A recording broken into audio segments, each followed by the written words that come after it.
And guess what? The final margin was 3 points, and we're off, and it's a King's Gambit.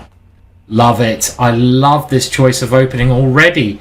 It has given Magnus a very big advantage. He's in a pawn up with a great attacking situation, and I think Andrew Tang kind of he just pre-moved into this, so that this has worked fantastically well.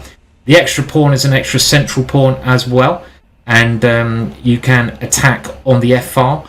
So a very crafty opening choice that's there, Robert.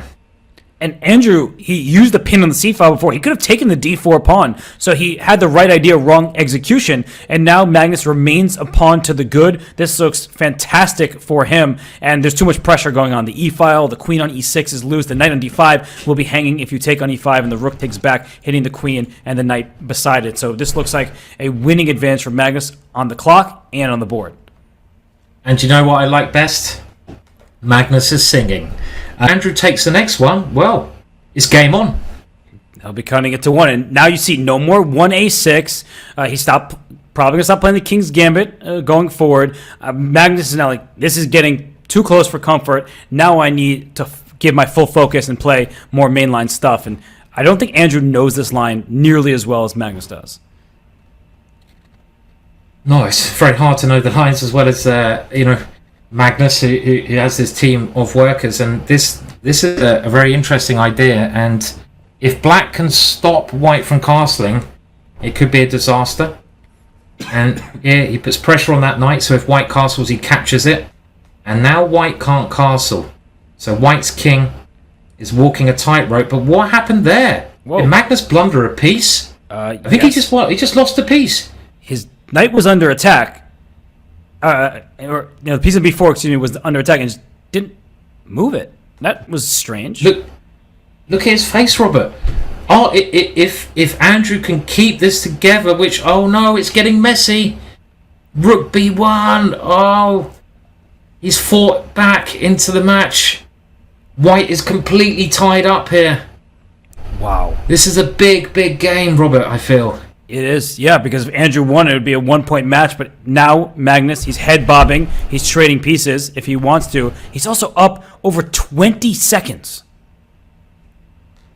Yeah, this is a massive game because the difference with this one was, as you said, it could be 1 point in the match or 3 if Magnus wins. And Magnus wins to take it to 3 points, meaning that... And look at him, he gives a little laugh there, realising he was very lucky, meaning that Andrew must win this game now with the black pieces, and maybe the next game as well. I mean, this is a must-win scenario, isn't it? This game? He needs to win this one, and he needs to win the next one, and he doesn't have a choice in the matter. So from the black side of this position, it looks like the pawn structure, not particularly good for either side, but the c7, c6 pawn is harder to get to. That pawn on f3 in particular, down the road, that could be a real weakness that White has to defend.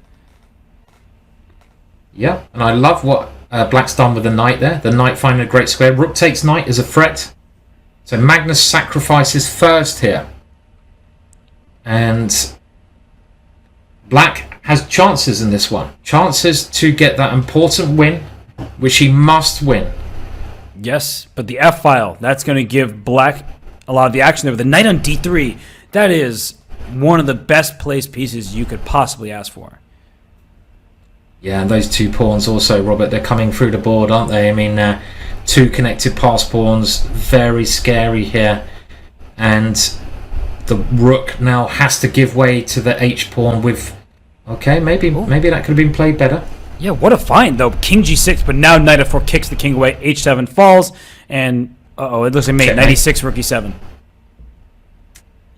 I think that could be it. You can see Andrew shaking his head there. There's only 2 minutes left, and Magnus giving a little cheer there. He realises he's through, and maybe a little sigh of relief. Yeah, I don't think he'll be complete. Sorry, Brian. I was gonna say the same thing that you were about to say, so please finish, Simon. I was gonna say I don't think Magnus will be 100% happy with the way the match went, but I don't know. It sort of hasn't been that clean.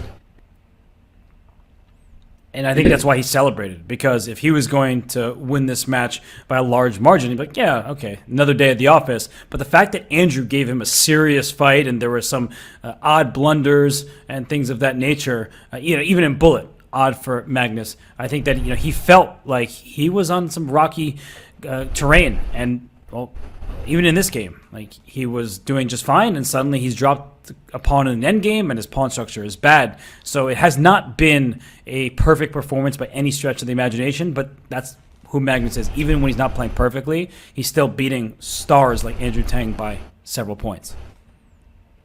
Yeah, I mean, he's done enough, I think, in this one, but he needs to play better than this if he's going to beat Hikaru, I would say. If we do see a Magnus Carlsen Hikaru final, I think Magnus will have to play a little bit better, because Hikaru is just not going to show any mercy. He'll have to play better than this to beat Danya tomorrow, right? Yes. The way he's played in this match, Danya beat Andrew Tang by 8 points. And of course, things change day to day and match by match. But the way Danya's been playing in this event, I really think that Magnus will have to improve his play. And, well,